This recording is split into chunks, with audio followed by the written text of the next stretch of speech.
Investigators in Cairo say it's too early to make a judgment on what caused the Egypt air jet to crash into the Mediterranean. Despite just lifting the FA Cup, Sky News understands Louis van Gaal is to be replaced as Manchester United manager, with the club preparing to appoint Jose Mourinho. Officials at the Pentagon say they believe they've killed the Afghan Taliban leader Akhtar Mansour following a drone strike in Pakistan. Well, let's get more on that now. Joining me from Houston in Texas is Arash Aramesh, who's a national security analyst. Arash, thank you for speaking to us here on Sky News. What more do you know about this strike?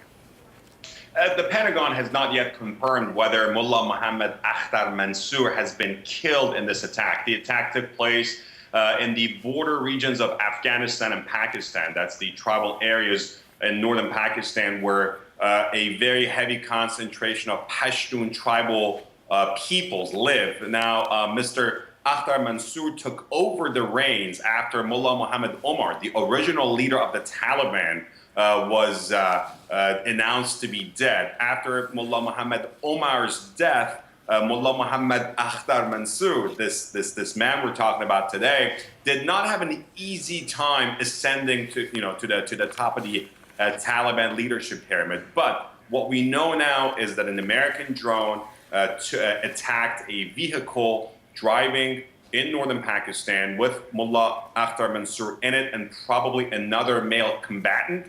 Most likely he was killed. We still have to hear back from the Pentagon to get confirmation on that. But if that is the case, that's a major blow to the Taliban that was just recovering from a lot of infighting and also from the fight for Mullah Omar's succession. Just tell us a little bit more about how significant it is.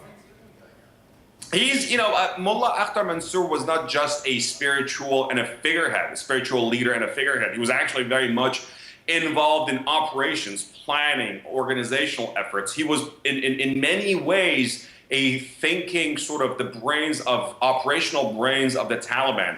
The United States, the Afghan government, and other coalition partners have for a long time considered Mullah Akhtar Mansour to be one of the key organizers behind a lot of bombings, attacks, operations that have killed thousands of Afghans and coalition forces in the past few years, before he was the Taliban leader and now that he is the Taliban leader. So he is not just some figurehead, but he was actually really involved in operations and plans and planning, and also in sort of putting those plans into action. So his death can cause a major blow to the Taliban, but he's got two deputies right underneath him, Mullah Akhundzada and Sirajuddin. These two guys can easily replace him, but they really don't have the clout. They really don't have that sort of organizational, religious, and sort of the Taliban support that Mullah Akhtar Mansour had, even though he was struggling to get that legitimacy after the original leader of the Taliban, Mullah Omar, died. So you're going to have a problem of succession. Right underneath this pyramid, you have an 18-member sort of body that is sort of the corporate board or board of directors of the Taliban. Those 18 people will probably make a decision as to who will succeed the Taliban leader. But again, it's a major blow. It's a great day for U.S. forces and coalition forces. And we now know that Mullah Akhtar Mansour was actually not very much involved or actively in support of the peace talks between the Afghan government and the Taliban. So he was a troublemaker. He was a leader in creating trouble, organizational abilities and operational capabilities, and he's now hopefully taken out today. And how much power and influence does the Afghan Taliban still have in the region there? In the eastern and southeastern parts of Afghanistan, plenty.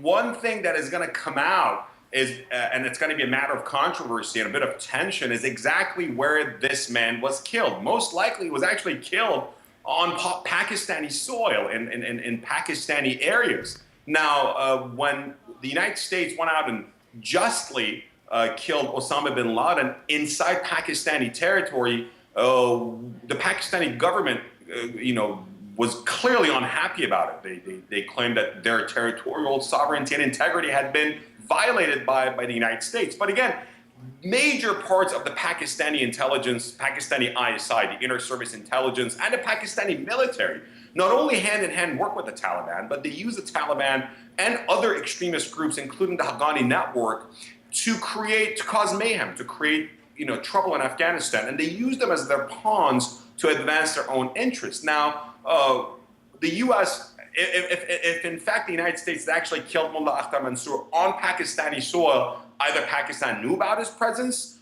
either Pakistan helped the United States spot him, target him, and kill him, or Pakistan didn't know and didn't help. In any of those combinations, there is a problem. And there's a problem with the Pakistani ISI and Pakistan's real dirty hands and involvements with the Taliban and other terrorist organizations in the sort of Afghan Pakistani area. Now, as far as his own, Mullah Akhtar Mansour's own sort of personal influence and power, he comes from the Ishqazai, sort of clan in the Pashtun tribes, very, very powerful clan.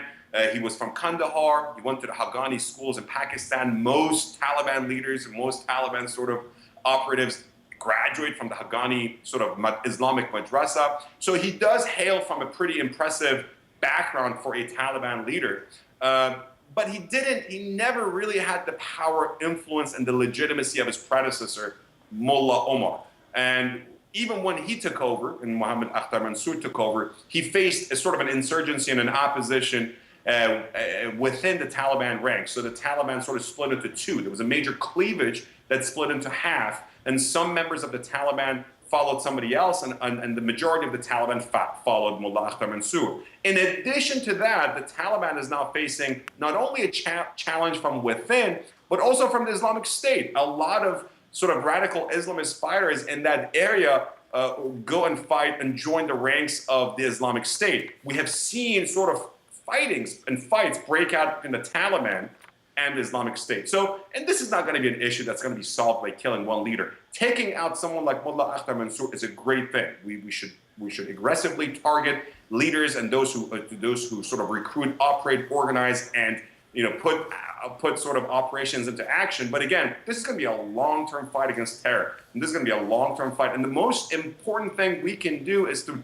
bring the Taliban into the negotiating table and make the Afghan government and the Taliban and what's left of them to actually reach a long-lasting peace that would sort of delegitimize the existence of these sorts of organizations on the Afghan-Pakistani border. Okay, Arash Aramesh, thank you for joining us here on Sky News. MPs have criticised what they describe as a shocking lack of police officers from ethnic minority backgrounds. The Home Affairs Select Committee says change has progressed at a snail's pace, identifying 4 forces which still have no black officers. Tom Parmenter reports. I'm being a mean.